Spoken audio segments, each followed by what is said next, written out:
축복합니다. 어느 교회 한 부부 집사가 찬양대원으로 열심히 봉사를 하고 있었습니다. 그러던 중 부인 집사가 갑자기 병으로 죽고 말았습니다. 그리고 얼마의 시간이 지나서 혼자 살던 남자 집사가 새 장가를 들어서 이제 젊은 새 부인을 맞이하게 되었습니다. 그리고 새 부인과 함께 이제 찬양대를 봉사하게 되었죠. 근데 이 남편이 새 부인에게 이전 부인보다도 훨씬 더 잘해주는 것이었습니다. 찬양대 피스도 좀 들어주고, 가운도 입혀주고, 그리고 간식도 챙겨주고, 이런 모습을 보던 이제 죽은 전 부인의 절친이었던 이제 여자 찬양대원들이 이제 저마다 한마디씩 했습니다. 아이고, 먼저 죽은 사람만 바보요. 일찍 죽은 아내만 불쌍하지. 그러던 어느 날 주일날도 그 남편이 새 부인에게 너무 잘하는 모습을 보게 되자 한 여자 찬양대원이 옆에 있는 자기 남편의 옆구리를 툭 찌르면서 따졌습니다. 여보, 당신도 나 죽으면 저럴 거지. 그러자 남편이 하는 말이, 에이, 설마 나에게도 저런 복이 있으려고. 웃자고 하는 이야기지만 부부가 함께 오랫동안 신앙생활을 하면서 같이 봉사하고 그리고 저 천국으로 함께 하나님 앞에 부름받는 것은 세상의 그 어떠한 복보다도 가장 큰 복입니다. 믿으십니까? 그러므로 있을 때 잘해야 할 줄로 믿습니다. 근데 여러분, 부부관계만 그렇습니까? 모든 인간관계가 다 그러하죠. 나와 만나는 모든 사람과 만날 수 있을 때 그때 잘해야 할 줄로 믿습니다. 우리 옆 사람과 인사하겠습니다. 있을 때 잘합시다.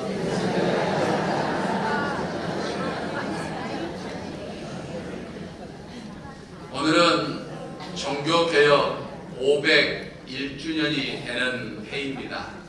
마틴 루터가 501년 전인 1517년 10월 31일에 독일의 비텐베르크 교회 정문에 타락한 가톨릭을 향해서 95개 조항의 반박문을 내걸므로 종교개혁이 시작되었죠.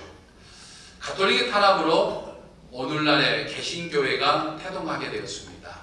오직 성경, 오직 믿음, 오직 은혜를 강조한 이 개신교회의 특징은 교회를 날마다 개혁하고 갱신한다라는 것이었죠. 그래서 우리 개신교회 이름이 개혁하는 교회라고 하는 뜻을 가지고 있는 이 리폼드 처치라고 하는 라고 부르죠. 근데 요즘 한국 교회의 모습을 보면 개혁하는 교회가 아니라 개혁을 당해야 하는 교회로 전락해 버렸죠. 종교개혁자들이 계획하고자 했던 가톨릭보다도 더 보수적으로 변해버렸고 더 편협하고 더 변화와 개혁을 싫어하는 곳이 되어버렸죠. 그래서 오늘날 이 교회 저 교회 갈등들로 인해서 수많은 교인들이 교회를 떠나가고 있는 실정이 되어버렸습니다. 옛 신앙의 선배들이 간직해온 아름다운 교회 전통은 우리가 지켜가야 하지만 우리 안에 잘못된 부분들을 계속해서 변화하지 않고 개혁하지 않는 교회는 새 시대를 이끌어갈 수 없는 것이죠. 오직 성경, 오직 믿음, 오직 은혜라고 하는 이 개혁교회의 3대 기둥을 붙잡고 이 시대의 흐름에 발붙여서 개혁하고 변화해 가는 것이 위기에 처한 한국교회가 살 길이다라고 하는 사실이 있죠. 그래서 저는 이 종교개혁주를 맞아서 우리 한국교회가 새롭게 변화되고 새롭게 계획해가는, 그래서 이 사회의 영적 권세를 회복해가는 복된 계기가 되기를 주님의 이름으로 간절히 축원합니다. 전도 여행을 하던 바울 사도가 이 소아시아 지금의 터키에 있는 이 에베소라는 곳에 정착하여 복음을 전하기 시작을 했습니다. 그래서 전도의 열매가 맺혀 많은 유대인들, 이 에베소에 살고 있었던 유대인들과 그리고 헬라인들이 예수님을 믿게 되었습니다. 근데 그런 와중에 재미있는 사건 하나가 일어났죠. 사도 바울이 전도하는 와중에 이 바울 사도가 지니고 있었던 물건들을 통해서 병든 사람이 치유되고 그리고 귀신 들린 사람들의 악기가 떠나가는 그런 놀라운 일들이 일어나게 된 거죠. 그러자 당시에 이 도시 저 도시를 떠돌아다니면서 마술을 하던 어떤 유대인들이 그 모습을 참 신기하게 바라보게 되었죠. 그래서 시험 삼아 악기가 들린 사람에게 이 바울 사도가 전한 예수님의 이름으로 악기를 쫓아내고자 했습니다. 그 중에 이 유대인의 한 제사장이었던 스게와의 7 아들도 이제 시험 삼아서 귀신 들린 이 악기가 들린 사람에게 이제 바울 사도처럼 예수 그리스도의 이름을 통해서 지금 쫓아내고자 한 것이었죠. 그러자 악기가 그들에게 이야기하기를 내가 예수 그리스도도 알고 내가 바울도 아는데 너희는 누구냐? 라고 말하면서 유혹하니까 그들이 깜짝 놀라서 벗은 몸으로 도망을 간 사건이 일어나게 되죠. 이 일로 인해서 많은 유대인들과 헬라 사람들이 예수님의 이름을 찬양하며 더 많이 믿게 되었습니다. 그리고 그 중에서도 이 마술을 하면서 먹고 살던 사람들이 있었는데 그들도 예수님을 믿기로 작정했다라고 하는 거죠. 단순히 예수님을 믿기로 작정하는 것으로만 끝나지 아니하고 자신들이 그동안 행했던 이 마술들을 하는 그 마술책들을 전부 모아가지고 와가지고 모든 사람들이 보는 앞에서 이 마술책들을 전부 다 태워버렸다라고 하는 것이죠. 오늘 우리는 예수님을 믿기로 작정하고 이 마술하던 책을 불태워버린 이 사람들의 이 행동에 우리는 관심을 가져야 한다라고 하는 거죠. 그들의 행동은 어떤 순간적인 감정에 따라서 일회성으로 한번 그냥 해본 행동이 아니다라고 하는 거죠. 자신들의 전 삶을 내걸고 결단했던 행동이었다라고 하는 거죠. 그래서 오늘 우리는 그들의 모습을 통해서 이 종교개혁주의를 보내면서 오늘 내가 결단하고 오늘 내가 바꿔야 하고 오늘 내가 변해야 되고 오늘 내가 개혁할 것이 무엇인가를 생각하고 정말 과감하게 결단하고 실행하는 그런 은혜가 오늘 우리에게 있어야 한다라고 하는 사실을 우리는 깨달아 볼 수 있는 거죠. 그래서 어떤 자세로 신앙생활을 해야 할 것인가를 우리는 이 마술하는 사람들을 통해서 깨달아 볼 수 있다라고 하는 것이죠. 먼저 그들은 마술하는 책을 불태워버렸습니다.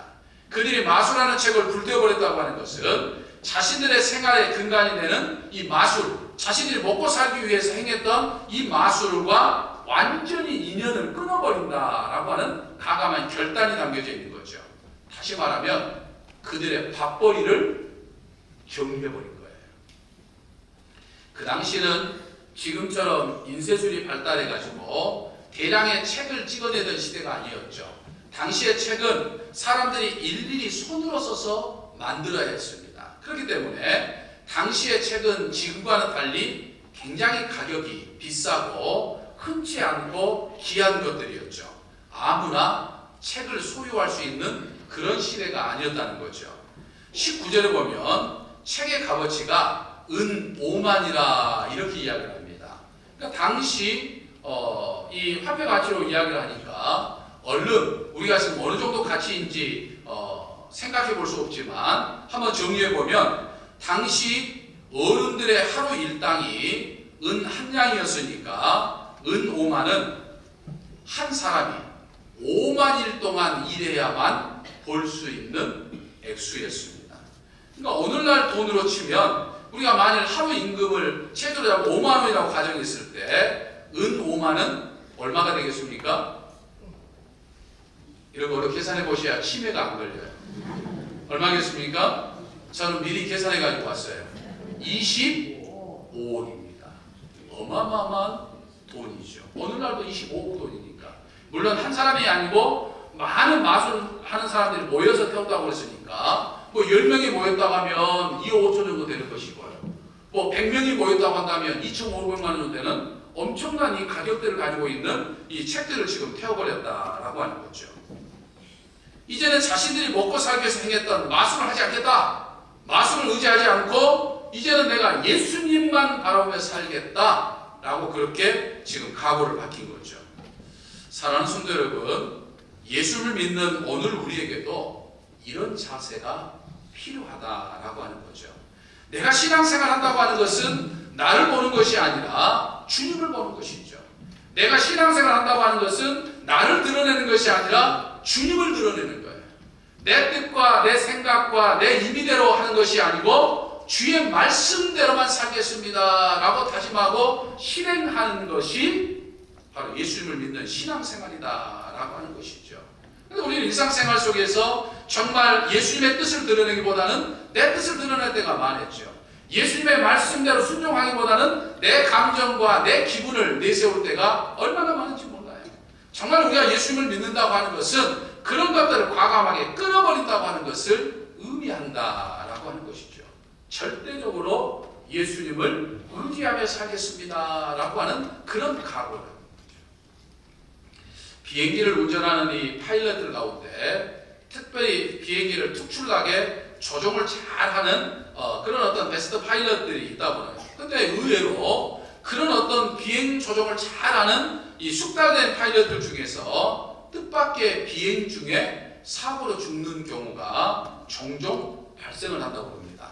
근데 흥미로운 것은 비행기를 조종하면서 아주 고난도의 기술로 가지고서 비행기를 조종하다가 사고가 난 것이 아니고 정말 평범하고 아무것도 아닌 그런 어떤 상황 속에서 조종을 하다가 죽는다라고 하는 거죠. 그 이유는 너무나 자기 실력을 과신해가지고 아주 숙달되어 있으니까 늘 조종하는 것이니까 자신의 실력을 과신한 나머지 이 비행기 앞에 있는 계기판을 보지 아니하고 순전히 자신의 어떤 자신의 경험에 의해서 비행기를 몰다가 당하는 사고라는 거예요. 철저히 계기판을 보고 계기판에 의지해서 조종해야 되는데 자신의 경험과 자신의 어떤 감으로 비행기를 몰두하다가 이 고도를 착각해가지고 바다인데 하늘이라고 착각하는 경우가 일어난다는 거죠. 그래서 결국에는 추락사고를 내고 죽게 된다라고 하는 거죠. 그래서 이 파일럿들을 훈련시킬 때는 어떤 일이 있어도 이 계기판을 보라고 이야기를 합니다. 어떤 일이 있어도 자기 어떤 상황, 자기 어떤 감을 의존하지 말고 계기판을 믿으라고 그렇게 가르친다는 거죠. 여러분, 우리 사람의 사물이 생각하는 인식과 우리가 사물을 바라보는 눈이라고 하는 것은 불완전합니다. 우리가 눈이 모든 걸 다 잘 보는 것 같지만 사실 우리가 보는 이 눈이라고 하는 것은 불완전해요. 눈이 거짓말한다. 우리가 입이 거짓말한다라고 하지만 눈이 거짓말한다라는 이야기를 우리 종종 해요. 왜냐하면 똑같은 상황을 보는데 잘못 보일 때가 있다는 거죠. 눈이라는 것은 늘 불완전해요. 그렇기 때문에 불완전한 눈과 같은 자신의 감으로 운전하기보다는 이 계기판을 바라보는 것처럼 우리도 세상을 살아갈 때 내 의지, 내 생각, 내 눈으로 보는 것이 아니고 주님의 생각, 주님의 의지, 주님의 눈으로 바라볼 수 있어야 한다라고 하는 거죠. 그래야 이 험난한 세상 속에서 늘 승리하는 삶을 살아갈 수 있는 것이죠. 믿으십니까? 똑같은 세상이지만 내 눈으로 볼 때와 주님의 눈으로 볼 때 세상이 다릅니다. 우리의 삶도 달라지는 거죠. 그러므로 내 눈으로 세상을 보거나 내 눈으로 교회나 사람을 보는 것이 아니라 주님의 눈으로 늘 주님만 의지하고 주의 뜻대로만 살고자 힘써 노력함으로 인해서 우리 주님으로부터 인정받는 신앙의 삶을 살아가는 저와 그리고 여러분들이 되시기를 주님의 이름으로 간절히 축원합니다. 다음으로 이 마술하는 사람들이 마술책을 불태워버렸다고 하는 것은 옛 생활로 돌아가려는 유혹을 원천 봉쇄했다라고 하는 의미입니다. 여러분, 예수님을 믿기로 작정했지만 언제든지 옛 생활로 돌아갈 수 있는 유혹이 우리 안에 있어요. 그렇기 때문에 작심삼일이라는 말이 그냥 나온 것은 결코 아니죠.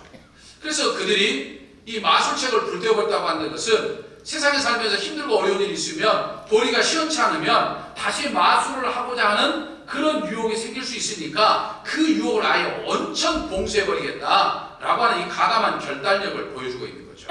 외 생활을 완전히 청산해버리겠다고 하는 의지의 표현인 거죠. 오늘날 이 사람들이 이 식생활이 좋아지다 보니까 이 당뇨병 환자들이 많아진다는 거죠. 그래서 이 당뇨병 전문의는 이제 혈당 수치가 높게 나와서 이미 이제 당뇨병에 접어든 사람들이 병원에 찾아오게 되면 엄중 경고를 한다는 거예요. 이제부터는 생활 습관을 완전히 고쳐야 당뇨병을 고치셨다고 말하면서 이제 식사요법이라든지 운동요법의 처방들을 알려준다고 합니다. 그런데 찾아온 환자 중에 90%가 실패한다는 거예요. 그리고 다시 찾아온다는 거죠. 왜냐하면 생활 태도를 바꾸지 못해서 이 당뇨병이 진전하는 것을 막지 못한다라고 하는 것이죠. 여러분, 사람이 이렇게 하루아침에 변한다고 하는 것 참 어려운 일입니다. 변하는 것도 훈련이 필요합니다. 특별히 하나님의 뜻대로 산다고 하는 것은 부단히 노력해야만 할 수 있는 것이다 라고 하는 거죠. 마술하는 사람들처럼 과감하게 결단하지 않으면 작심삼일이 되고 만다라고 하는 거죠. 우리가 이 육체의 소유에 따라서, 그래서 내가 하고 싶은 대로 하고 먹고 싶은 대로 먹고 그냥 내 마음대로 사는 이 육체의 소유대로 산다고 하는 것은요, 여러분 아무런 노력하지 않아도 자연스럽게 할 수 있습니다. 배우지 않아도 죄 짓는 것이 얼마나 잘 되는지 몰라요. 연습하지 않아도 욕심 채우는 것들은 잘 할 수 있다라고 하는 거죠. 훈련하지 않아도 내 마음대로 살고 하고 싶은 대로 하고 싶은 이 육체의 본성은 너무나도 잘 할 수 있다는 거예요. 그런데 하나님의 뜻대로 산다고 하는 것은 훈련하지 않으면 어렵다는 거예요. 노력하지 않으면 어렵다는 거예요. 마음을 굳게 하고 그 굳게 하여서 신경을 쓰고 또 신경 쓰지 않으면 금방 무너진다는 거죠. 그래서 마술하는 이 사람들이 마술하는 책을 태워버린 사람들처럼 옛 생활로 돌아가고자 하는 마음을 온천 봉쇄할 수 있어야 된다라고 하는 것이죠. 여러분, 이제 내일부터 우리 교회가 뭘 실시합니까? 뭐 하죠? 예. 참석할 생각을 가지고 있으니까 벌써 그런 생각을 가지고 있는. 예, 내일부터 특별 새벽 기도회를 일주일 동안 합니다. 우리가 종교 계획주를 보내면서 내 안에 또 우리 한국 교회 안에 우리가 변해야 되고 개혁돼야 할 것이 무엇인가, 어떻게 하면 우리가 하나님의 말씀대로 순종하는 삶을 살아갈 수 있을 것인가 새롭게 다짐할 수 있는 그런 기회를 갖기 위해서 특별 새벽 기도를 내일부터 다음 주 주일까지 우리가 진행을 합니다. 여러분, 특별 새벽 기도라고 그러니까 특별이라고 하는 말은 어떤 것이죠? 특별히 참석하지 않는 그런 것이 아니고 특별히 참석해야 된다는 이야기예요. 그동안은 우리가 여러 가지 사정과 형편 때문에 어쩔 수 없이 우리가 새벽 기도를 참여하지 못했지만 이번 한 주간만큼은 내가 어떤 일이 있어도 특별히 내가 특심을 가지고 참여해야 한다라고 하는 그런 의미입니다. 근데 여러분, 이 특별 새벽 기도를 참석하려고 하면 우리가 원천 봉쇄해야 될 것이 있어요. 유혹이 있다 이 말이죠. 유혹이. 그것은 우리가 사람 만나서기를 좋아하고 저녁에 늦게까지 서로 이렇게 어울리는 것을 좋아하는 사람들은 이 특별 새벽 기도를 참여하려고 하면 한 주간 동안은 저녁에 사람들을 만나는 것보다는 일찍 집에 들어와야 돼요. 그래서 이걸 한 주간 동안 딱 끊어야 우리가 특별 새벽 기도를 참여할 수 있는 거예요. 노력해야 돼. 노력하지 않으면 안 돼요. 또 뭐 집에서 드라마라든지 영화를 밤늦게까지 보기를 좋아하는 사람들은 그걸 끊어야 원천 봉쇄를 해야 새벽기도 참여할 수 있다는 거예요. 보고 싶은 드라마 다 보고 그리고 영화 다 보고 뭐 12시까지 전부 다 TV 보고 그리고 새벽기도 참여한다? 어렵다는 거예요. 그러니까 원천 봉쇄를 해야 된다는 거예요. 성경은 이 유혹이라고 하는 관점에서 보면 성경에 등장하는 사람들을 우리는 두 종류의 사람들로 나눌 수 있어요.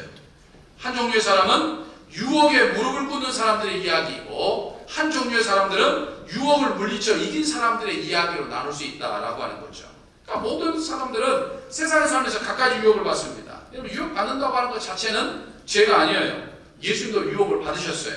그러나 예수님은 유혹에 넘어가서 죄를 짓지 않았다는 거죠.